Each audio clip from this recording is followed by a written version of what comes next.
Hello, જય શ્રી કૃષ્ણ. કેમ છો વિદ્યાર્થી મિત્રો? આજે ધોરણ 5 સત્ર બીજું વિષય ગુજરાતી. ગુજરાતીની અંદર આપણે પાઠ 13 પહોંચ્યા છે. પાઠ 13 નું નામ છે ભારત રત્ન ડોક્ટર આંબેડકર. આંબેડકર છે એ આપણા ભારતના ઘડવૈયા છે, જેની અંદર એના લેખિકા, જો આ પાઠની અંદર લેખિકા છે જે સ્ત્રી છે. લેખિકાનું નામ છે હાસ્યદા પંડ્યા. જે લેખિકાનું નામ છે હાસ્યદા પંડ્યા. એનો સાહિત્ય પ્રકાર છે જીવન ચરિત્ર, એટલે કે જે આખો પાઠ, જે આ પાઠ છે એ ડોક્ટર આંબેડકરના જીવન ચરિત્ર ઉપર છે, એટલે કે એના જીવન ઉપર છે. આ પાઠ ચાલુ કરતા પહેલા એમાં શબ્દ સમજૂતી સમજી લઈએ, જેની અંદર પહેલો શબ્દ છે પોષાયેલા. પોષાયેલા એટલે કે પ્રસન્ન થયેલા. પોષાયેલાનો મીનિંગ થાય કે પ્રસન્ન થયેલા મને. બીજું છે અદમ્ય, એટલે કે દાબી ન શકાય તેવું. જ્ઞાન યજ્ઞ. જ્ઞાન યજ્ઞ એટલે કે જ્ઞાન રૂપી યજ્ઞ.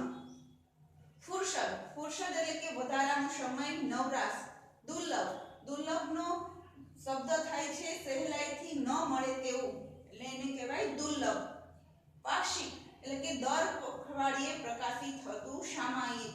જે આપણે ખબર છે, આપણે દરરોજ ન્યૂઝપેપર આવે છે, એના જેવું જ ન્યૂઝપેપર જેવું આવે છે કે દર પખવાડિયે, એટલે કે દર પખવાડિયે 15-30 જે સમયગાળો નક્કી કર્યું હોય મહિને, એ પ્રકાશિત થતું સામાયિક, જે બુકલેટ ટાઈપ હોય છે, ન્યૂઝપેપર ટાઈપ જેવું હોય છે. ઉન્નતિ. ઉન્નતિ એટલે કે પ્રગતિ, વિકાસ. આભૂષણ. આભૂષણ એટલે કે ઘરેણું. નિધિ. નિધિ એટલે કે ફાળો, અહીંયા ખજાનાનો મીનિંગ લીધો છે. પરિનિર્વાણ એટલે કે અવસાન. ઇલકાબ. ઇલકાબ એટલે કે માન બતાવવા સરકાર તરફથી અપાતું સન્માન અથવા ચંદ્રક. મરણોત્તર, મૃત્યુ પછી. ગુરુ મંત્ર એટલે ગુરુ દ્વારા અપાતો મંત્ર. તો આપણે આ પાઠના શબ્દો સમજી લીધા. આ પાઠ 13મો પાઠ છે. તો આગળના તમને બધાય પાઠ સમજાઈ ગયા હશે 8 થી 12 પાઠ સુધીમાં. હવે 13મા પાઠમાં છે ભારત રત્ન. તો ભારત રત્ન એટલે કે આખો આપણો ભારત દેશ છે, જેની અંદર એની અંદર રત્ન એટલે કે જે એની જીવનથી ચમકદાર હોય એને ભારત રત્ન તરીકે ઓળખવામાં આવે છે. જેની અંદર ભારત રત્ન તરીકે એક ડોક્ટર આંબેડકર છે, એનું આ પાઠમાં જીવન ચરિત્ર. જે લેખિકા છે એના લેખિકા છે હાસ્યદા પંડ્યા, એટલે કે એક સ્ત્રી છે. એ સ્ત્રીએ આખું આ પાઠની અંદર સાહિત્ય પ્રકાર છે એનો જીવન ચરિત્ર, એટલે આ પાઠની અંદર જીવન ચરિત્ર એનું કીધું છે, જે આપણે વિસ્તારથી પાઠ સમજીએ. ઈ પાઠની અંદર પ્રસ્તુત એકમમાં લેખિકાએ દલિતો, પીડિતો અને સ્ત્રી ઉન્નતિ માટે જીવન સમર્પિત કરનાર ડોક્ટર ભીમરાવ આંબેડકરના જીવન અને કાર્યનો ટૂંકો પરિચય કરાવ્યો છે. શું કીધું? પ્રસ્તુત એકમમાં, એટલે કે આ પાઠની અંદર લેખિકા છે હાસ્યદા પંડ્યાએ દલિતો એટલે કે જે કામ કરે છે, મજૂરો છે, પીડિતો એટલે કે જે દુઃખથી ને એટલે કે એના દર્દથી એના પીડિતો અને સ્ત્રી ઉન્નતિ માટે, એટલે કે આમાં જેમાં એક મજૂરો છે, પીડિતો એટલે કે જે દુઃખથી પીડાય છે, અને એમાં સ્ત્રી ઉન્નતિ એટલે કે સ્ત્રીના વિકાસ માટે આ પાઠ સમર્પિત કરનાર કોણ છે? તો આ પાઠ સમર્પિત કરનાર છે ડોક્ટર ભીમરાવ આંબેડકર, જેનું આખું જીવન અને કાર્ય ટૂંકમાં અહીંયા પરિચય કરવામાં આવ્યો છે. ડોક્ટર આંબેડકરે ભારતનું બંધારણ ઘડીને બંધારણના ઘડવૈયા તરીકે ખ્યાતિ મેળવી છે. શું કીધું? આપણે આ પાઠની અંદર ડોક્ટર આંબેડકર છે એ ભારતનું બંધારણ ઘડીને, જે તમને ખબર જ છે કે ડોક્ટર ભીમરાવ આંબેડકરે જે ભારતનું બંધારણ ઘડી અને બંધારણના ઘડવૈયા તરીકે ખ્યાતિ મેળવી છે, કે જે આપણે આવે છે કે ભારતના બંધારણના ઘડવૈયા કોણ છે? તો એની અંદર તમારે જીકેની અંદર પૂછવામાં આવે પ્રશ્ન, ડોક્ટર આંબેડકર ભીમરાવ જે ઘડવૈયા તરીકેની ખ્યાતિ મેળવી, એટલે કે નામના મેળવી. તેઓએ ભારત રત્નના ઉચ્ચ ખિતાબથી પુરસ્કૃત કરવામાં આવ્યા હતા, એટલે કે તે ભારતના રત્ન તરીકે, કે જે ભારત રત્ન એને આપવામાં આવ્યો હતો ઉચ્ચ ખિતાબથી, એટલે કે ઉચ્ચ નક્કી સ્થાનથી એને પુરસ્કૃત એટલે કે ઇનામ આપવામાં આવ્યું હતું. હવે આ પાઠ વિસ્તારથી સમજીએ કે પાઠની અંદર છે જીવન ચરિત્ર ડોક્ટર આંબેડકર વિશે. તો આશરે 100-125 વર્ષ પહેલાની આ ઘટના છે. શું કીધું છે? આ ઘટના ડોક્ટર ભીમરાવ આંબેડકર છે, જે અત્યારે છે નહીં હાજરમાં, એટલે એ હતા ત્યારની વાત છે, એટલે એનો સમયગાળો કેટલો થઈ ગયો? એને 100-125 વર્ષ ઉપર થઈ ગયો છે. તો આ 100-125 વર્ષ પહેલાની આ ઘટના છે. ઘટના એટલે કે પ્રસંગ છે. 6 વર્ષની કુમળી વયના એક બાળક પોતાની માતા ગુમાવે છે. 6 વર્ષની એટલે કે 6 વર્ષ કોણ હતા ત્યારે ડોક્ટર ભીમરાવ આંબેડકર 6 વર્ષના હતા. કુમળી એટલે કે નાજુક વયના નાના ઉંમરના બાળક તરીકે પોતાની માતા ગુમાવે છે, એટલે કે પોતાના માતા મૃત્યુ પામે છે. એના પિતા રામજીભાઈ લશ્કરી શાળામાં શિક્ષક છે. તો ભીમરાવ ડોક્ટર આંબેડકર હતા, એના પપ્પા છે ઈ રામજીભાઈ એનું નામ હતું, જે લશ્કરી શાળામાં એટલે કે લશ્કરી એટલે કે જે આર્મી લોકો હોય એની જે શાળા હોય ટ્રેન કરતા હોય, આપણે કેમ અત્યારે શાળા છે જેની અંદર વિદ્યાર્થીઓને અભ્યાસ કરવામાં આવે છે, એક એવી લશ્કરી શાળા હતી જેની અંદર જે લશ્કરી શિક્ષક તરીકે હતા, જેમાં સૈનિકો તૈયાર કરે, આર્મી તૈયાર કરે, પોલીસને ઈ શાળામાં એના શિક્ષક હતા. માતૃસુખ ગુમાવનાર પુત્રના વાકડિયા વાળમાં પિતા હાથ પરસાવી રહ્યા છે. શું કીધું? માતૃસુખ ગુમાવનાર એટલે કે જેને માતા હયાત નથી, એટલે કે જેના માતા મૃત્યુ પામે છે, એ માતૃસુખ એટલે કે જેને મમ્મીનું વાત્સલ્ય, મમ્મીનું સુખ નથી મળતું, ગુમાવી દે છે, એટલે કે મળતું નથી ને એના પુત્રના વાકડિયા વાળમાં, એટલે કે જે પુત્ર છે એટલે ડોક્ટર ભીમરાવને કુડકળ, એના ફોટો તમે જોજો કે ભીમરાવ ડોક્ટર આંબેડકરને છે ને વાળ વાકડિયા હતા, કુડકુડિયા, એટલે જે વાકડિયા વાળમાં એના પિતા એનો હાથ પસરાવી રહ્યા છે, એટલે કે પ્રેમથી પસરાવી એટલે કે જે પ્રેમથી હાથ ફેરવે છે. ચારે દિશાઓમાં એમને જાણે કે અંધકાર દેખાઈ રહ્યો છે. મારા આ સૌથી નાના દીકરાનું શું થશે? હું એને સંભાળી શકીશ? એની માતાનું સ્થાન લઈ શકીશ? તો એના પિતાના મનમાં પ્રશ્ન થાય છે કે ચારે દિશાઓમાંથી એની માતા વહી જાય છે ડોક્ટર આંબેડકરની, તો એના પપ્પાને એમ થાય છે કે ચારે દિશામાંથી એને જાણે અંધકાર દેખાય છે, એટલે કે કાંઈ રસ્તો એને સૂચતો નથી, અંધકાર દેખાય છે. આપણા નાના છોકરા 6 વર્ષને મૂકીને એની માતા વહી જાય, કેમ મોટો કરશે? અને એમે આ સૌથી નાનો દીકરો હતો, આંબેડકર સૌથી નાના હતા, હું એને કેમ સંભાળીશ, એટલે કે કેમ એનું ધ્યાન રાખી સંભાળીશ અને માતાનું સ્થાન લઈ શકીશ કે નહીં? કારણ કે નાની ઉંમરે એને માતાનું વાત્સલ્ય અને પિતાનું બંનેનું વાત્સલ્ય પ્રેમ દેવાનો હતો. થોડી વારમાં જ એને મક્કમ નિર્ધારિત કરી લીધો, નાનકડા ભીમરાવને હું ભણાવીશ, ગણાવીશ ને સારો નાગરિક બનાવીશ. શું કીધું? થોડીક વારમાં વિચાર તો આવે જ, તો થોડીક વારમાં એને પાછું મક્કમ એટલે કે દ્રઢ નિર્ધાર એટલે કે દ્રઢ નિર્ણય કરી લીધો કે નાનકડા ભીમરાવને હું ભણાવીને એક સારો નાગરિક બનાવીશ. જો એને શું કીધું? એના પિતાએ જે રામજીભાઈ છે ને કીધું કે આંબેડકરને હું ભણાવી ગણાવીશ ને સારો નાગરિક બનાવી શકીશ. ત્યારે જ એની માતાને સાચી અંજલિ મળશે. પિતાએ પુત્રને હયાસરસો ચાપી લીધો. તો શું કીધું? ત્યારે જ એની માતાને હું એને સારો ભણાવી ગણાવી અને સારો એને નાગરિક બનાવીશ, ત્યારે એની માતાને સાચી અંજલિ મળશે, કે જે માતા મૃત્યુ પામ્યા છે એને સાચી અંજલિ મળશે, કે એને સાચી અંજલિ મળશે. પિતાએ પુત્રને હયાસરસો ચાપી દીધો. છો હયાસરસો ચાપી દેવો એક રૂઢિપ્રયોગ છે, જેનો મીનિંગ થાય છે, અર્થ થાય છે કે વહાલથી ભેટવું. હયાસરસો ચાપી દેવો એટલે કે વહાલથી ભેટવું, એટલે કે જે પિતાએ છે એના પુત્રને હયાસરસો ચાપી દીધો, કે વહાલથી એના દીકરાને ભેટી પડ્યા કે હું આને મોટો કરીશ, ભણાવી ગણાવીશ. 6 વર્ષનો એ બાળક તે બીજું કોઈ નહીં, આપણા દેશના બંધારણના ઘડવૈયા ડોક્ટર બાબા સાહેબ આંબેડકર. એમનું મૂળ નામ ભીમરાવ. માત્ર 6 વર્ષની ઉંમરે તેમની માતા ભીમાબાઈનું અવસાન થયું. શું કીધું? કે 6 વર્ષનો એ બાળક એ બીજું કોઈ નહીં, 6 વર્ષનો બાળક ડોક્ટર આંબેડકર જ, જેના દેશના બંધારણના ઘડવૈયા ડોક્ટર બાબા સાહેબ આંબેડકર. જે તમને ખબર છે આપણા દેશના બંધારણના ઘડવૈયા કોણ હતા? તો ડોક્ટર બાબા સાહેબ આંબેડકર. એનું મૂળ નામ હતું ભીમરાવ. ક્યારેક તમે ભીમરાવ શબ્દ સાથે સાંભળ્યું, તેનું મૂળ નામ ભીમરાવ હતું, જે પાછળથી બાબા સાહેબ કહેવામાં આવ્યું હતું. માત્ર 6 વર્ષની ઉંમરે એની માતા ભીમાબાઈનું અવસાન થયું હતું. જો એની માતાનું નામ ભીમાબાઈ અને પિતાનું નામ રામજીભાઈ હતું. જે 6 વર્ષની ઉંમર હતી ત્યાં જ એના મમ્મીનું અવસાન થયું હતું, એટલે કે મૃત્યુ પામ્યા હતા. દલિતો અને પીડિતો માટે જીવન સમર્પિત કરનાર ડોક્ટર ભીમરાવ આંબેડકરનો જન્મ મધ્યપ્રદેશ રાજ્યના મહુ ગામમાં 14 એપ્રિલ 1891માં થયેલો હતો. દલિતો અને પીડિતો એટલે કે જે મજૂરો છે, જે ખેડૂતો છે, એ અને પીડિતો એટલે કે જે દુઃખથી પીડાય છે, જે બનાવથી જે પીડાય છે, એના માટે સમર્પિત કરનાર, એટલે કે એની પાછળ જે ટાઈમ દેવા માટે, જેની એને સમજવા માટે, જેના નિર્ણયમાં ફેરફાર કરવા માટે ડોક્ટર ભીમરાવનો જન્મ ક્યાં થયો હતો? મધ્યપ્રદેશ એટલે કે MP આપણે બોલીએ છીએ ટૂંકમાં એમપી મધ્યપ્રદેશના રાજ્યમાં મહુ ગામમાં થયો હતો. મહુ ગામમાં જે 14 એપ્રિલ 1891માં થયો હતો. કઈ સાલ હતી? 14 એપ્રિલ 1891માં થયો હતો. ભીમરાવ રંગે ઘઉંવડા હતા. એનું કપાળ વિશાળ હતું, વાળ તો એવા વાકડિયા કે જોનારની આંખ ઠરે, નાક ટચકડું પણ આંખો પાણીદાર.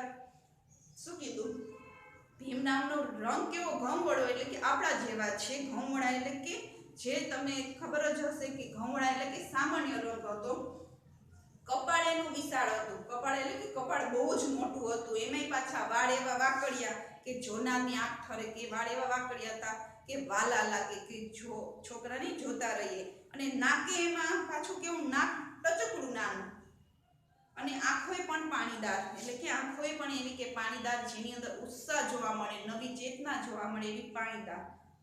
પરિવારમાં એ સૌથી નાના એટલે મા બાપના લાડકોડ સારી રીતે પેઠે પામ્યા, પરંતુ દુર્ભાગ્યે માતાનું સુખ વહેલું છીનવાઈ ગયું. શું કીધું? પરિવારમાં સૌથી નાના એટલે મા બાપના લાડકોડ સારી પેઠે પામ્યા, એટલે સારી પેઠે એટલે કે વધારે એને મળ્યો લાડકોડ, અને વધારે એને લાડકોથી ઉછેર્યા. પરંતુ દુર્ભાગ્ય એટલે કે સદભાગ્ય એટલે એના માતાનું સુખ વહેલું, સુખ દુર્ભાગ્ય એટલે સહેલાઈથી ન મળી શકે એવું દુર્ભાગ્ય, માતાનું સુખ વહેલું છીનવાઈ ગયું. એટલે કે માતાનું સુખ એને 6 વર્ષની ઉંમરના હતા ત્યારે જ એના માતા મૃત્યુ પામ્યા હતા. એટલે વહેલું એનું માતાનું વાત્સલ્ય મળ્યું નહીં. જે એ જમાનામાં સમાજમાં જ્ઞાતિ પ્રથાનું દૂષણ જોરમાં, ઉચ્ચ નીચના ભેદભાવ પાર વિના. શું કીધું? એ જમાનામાં, એ જમાના એટલે કે 1881ની સાલની અંદર 1891ની સાલની અંદર એ જમાનામાં સમાજના જ્ઞાતિ પ્રથાનું દૂષણ જોરમાં. જ્ઞાતિ પ્રથા એટલે કે આપણે કહીએ ને કે આ પટેલ છે, આ આહિર છે, બ્રાહ્મણ છે, કોરી છે, એવી રીતના જાત જાતની જ્ઞાતિ છે. તો એ જાત જાતની જ્ઞાતિની અંદર પ્રથા દૂષણ જોરમાં હતું. એટલે કે એ બહુ જ મતભેદ થતા કે આ જ્ઞાતિના છે એને આમ ન કરાય, આ જ્ઞાતિના છે એને આમ ન કરાય, એને બે જ્ઞાતિ એને અડે તો આમ થઈ જાય ને. તે ઘણા એની અંદર એવા દૂષણ હતા, એટલે કે એવા ખોટી માન્યતા હતા જે ત્યારે એની સાલમાં 1891ની સાલની અંદર બહુ જ જોરમાં હતા. તે ઉચ્ચ નીચના ભેદભાવ પણ પાર વિના. ઉચ્ચ નીચના ભેદભાવ કે અમુક જ્ઞાતિ ઉચ્ચ જ્ઞાતિના કહેવાતા, અમુક જ્ઞાતિ એટલે કે અમુક જાતના લોકો નીચી જાતના કહેવાતા. એમાંય પાછા ભેદ પાર વિનાના એટલે કે ઘણા બધા નિયમો જે પોતાની જાતે નિભાવતા હતા. ભીમરાવને પણ ઘણું સહન કરવાનું આવ્યું.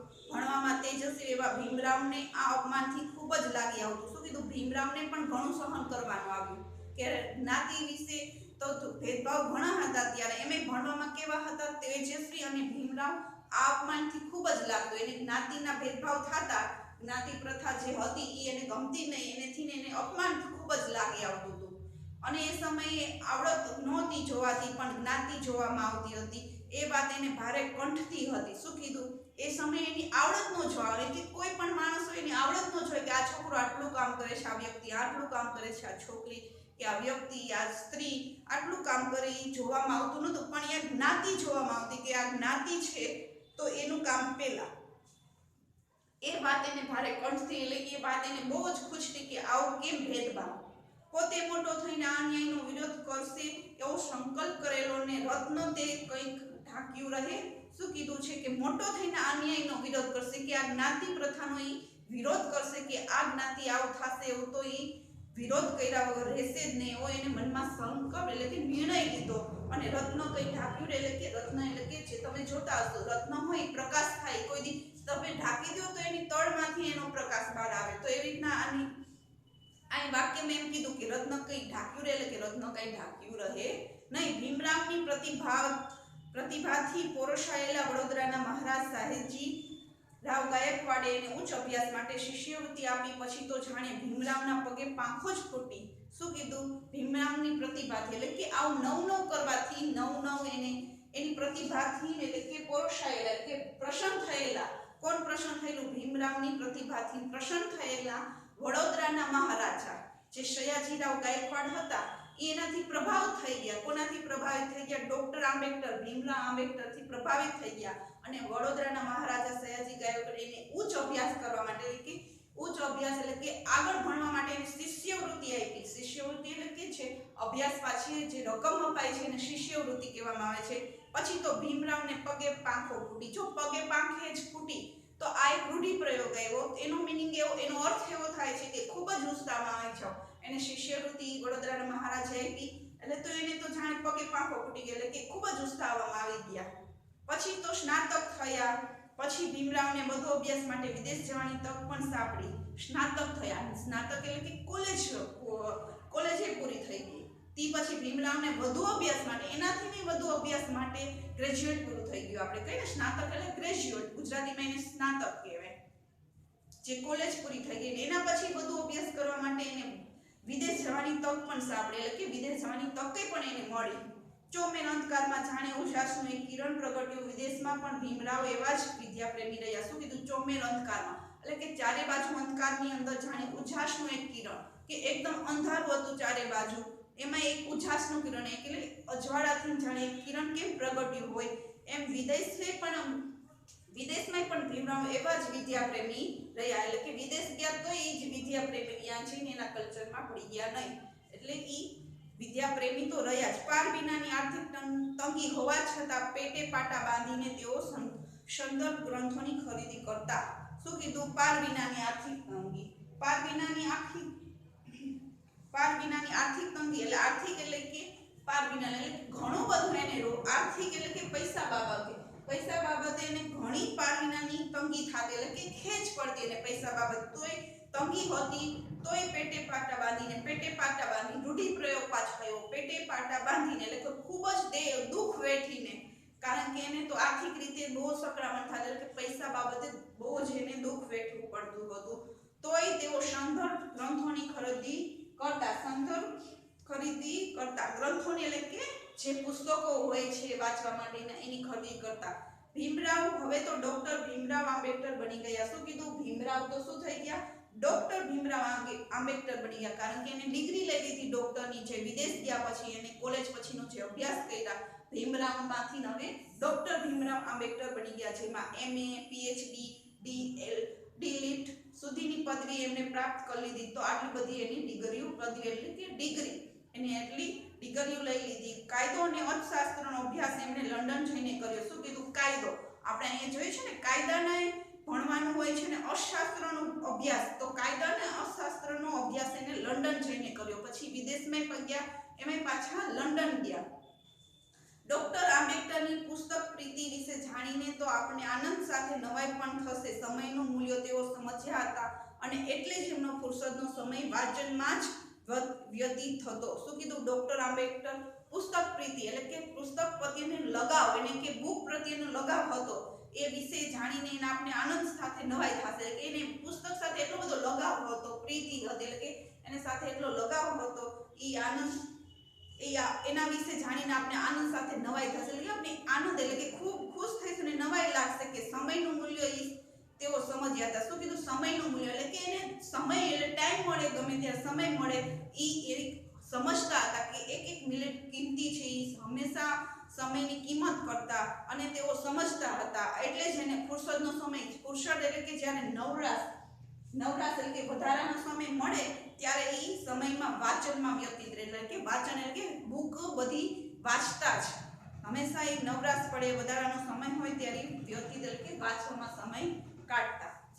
અનુકૂળતા થાય કે તરત જ તેઓ પુસ્તકોની દુકાને પહોંચી જાય. શું કીધું? અનુકૂળતા એટલે કે જે ટાઈમ મળે એને ટાઈમમાં અનુકૂળતા મળે, એટલે કે ટાઈમ મળે તરત જ પુસ્તકોની દુકાને પહોંચી જતા. પુસ્તકોની દુકાન એટલે કે જ્યાં બુકો વેચાતી હોય, લાઇબ્રેરી હોય, ત્યાં તરત પહોંચી જતા.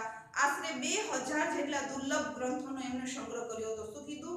દુર્લભ એટલે કે સહેલાઈથી ન મળે તેવું. દુર્લભ એટલે કે સહેલાઈથી ન મળે એવા આશરે 2000 જેટલા ગ્રંથો, એને જે ગ્રંથો આપણે એમને મળે નહીં, દુર્લભ એટલે કે જે સહેલાઈથી મળે નહીં એવા 2000 ગ્રંથો એને સંગ્રહ કર્યો હતો. સંગ્રહ એટલે ભેગા કર્યા હતા.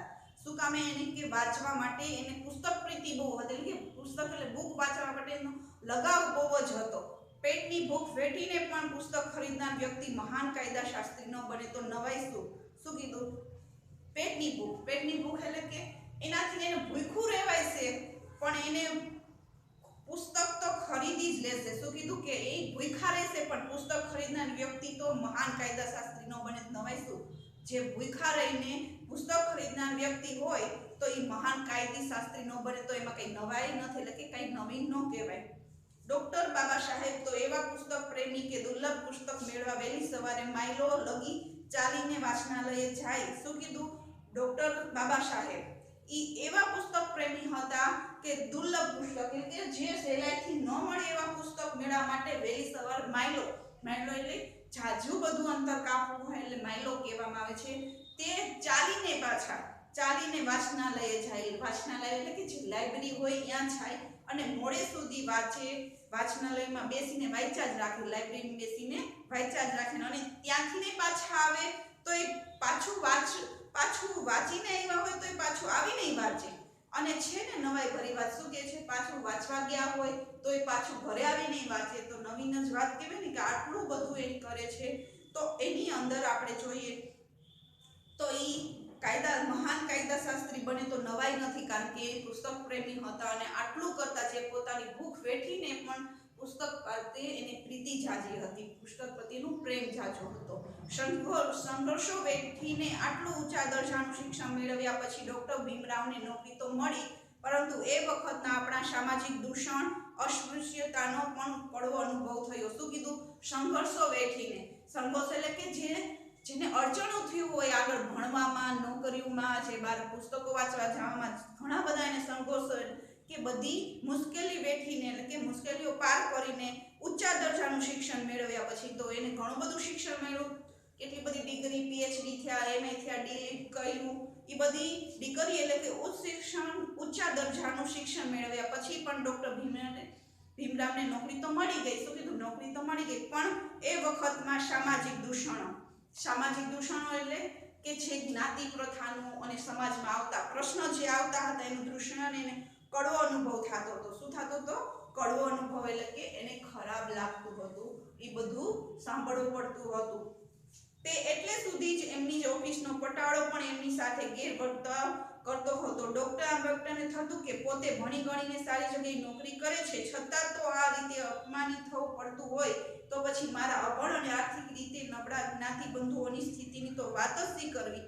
શું કહે છે કે એનો ઓફિસનો પટાવાળો એની સાથે ગેરવર્તાવ એટલે કે ખરાબ વર્તન કરતો હોય તો ડોક્ટર આંબેડકરને એમ થતું કે હું આટલું બધું ભણેલો અને સારી જગ્યાએ નોકરી કરું છું, છતાંય મારે અપમાનિત થવું પડતું હતું. એટલે કે મારે છતાંય અપમાનિત મને બધાય કરતા હતા કે મને ગમે તેમ કહી દેતા હતા, આવું અપમાનિત થવું પડતું, એટલે બધા વચ્ચે શરમાવું પડતું હતું. તો એ મારા